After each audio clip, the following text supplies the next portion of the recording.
আপনাদের নতুন বছরের আনন্দগুলোর সাথে কিন্তু ছেলে খেলা হয়ে যেতে পারে। 2025 চলে যাচ্ছে আর 2026 আসছে। দুনিয়াটা শেষ হোক কিংবা না হোক, তবে ফ্রস্টাররা আগামী 1 জানুয়ারির মধ্যে কিন্তু আপনাদের সবার ব্যাংক ব্যালেন্সটাকে শেষ করে ফেলার প্ল্যানিং অলরেডি করে ফেলেছে। তাই এই ভিডিওটা শেষ অবধি দেখুন, না হলে আপনাদের হ্যাপি নিউ ইয়ারটা কিন্তু স্যাড নিউ ইয়ারে পরিণত হয়ে যেতে পারে।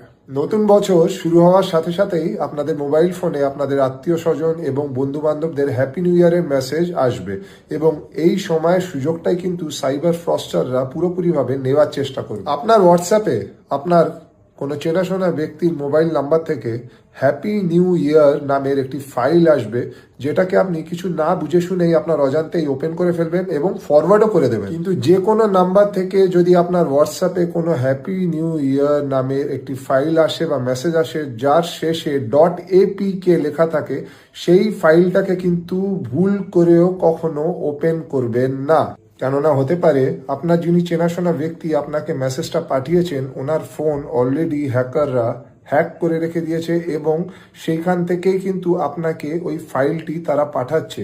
আপনি যেই মুহূর্তে ফাইলটা আপনার ফোনে ডাউনলোড করে দেবেন, আপনার ফোন কিন্তু ম্যালওয়্যার হওয়া শুরু হয়ে যাবে এবং আপনি কিন্তু আপনার ফোনের, আপনার হোয়াটসঅ্যাপের এবং ফোন রিলেটেড যা যা অ্যাপ আছে সব কিছুর কিন্তু টোটাল কন্ট্রোলটি আপনি হারিয়ে ফেলবেন। এবং তারপরেই আপনারই হোয়াটসঅ্যাপ থেকে ফ্রস্টাররা আপনার চেনাশোনা লোকজন, বন্ধুবান্ধব এবং পরিবারের লোকজনকে ফাঁসিয়ে দিতে পারে।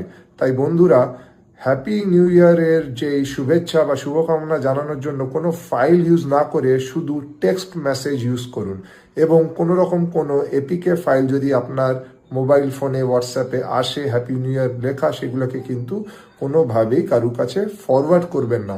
সবাই অ্যালার্ট থাকুন, সবাই সুস্থ থাকুন, সেফ থাকুন, এবং আমার এই ভিডিওটা যদি ইনফরমেটিভ আর ইউজফুল মনে হয় তাহলে বেশি বেশি করে শেয়ার করে দিন।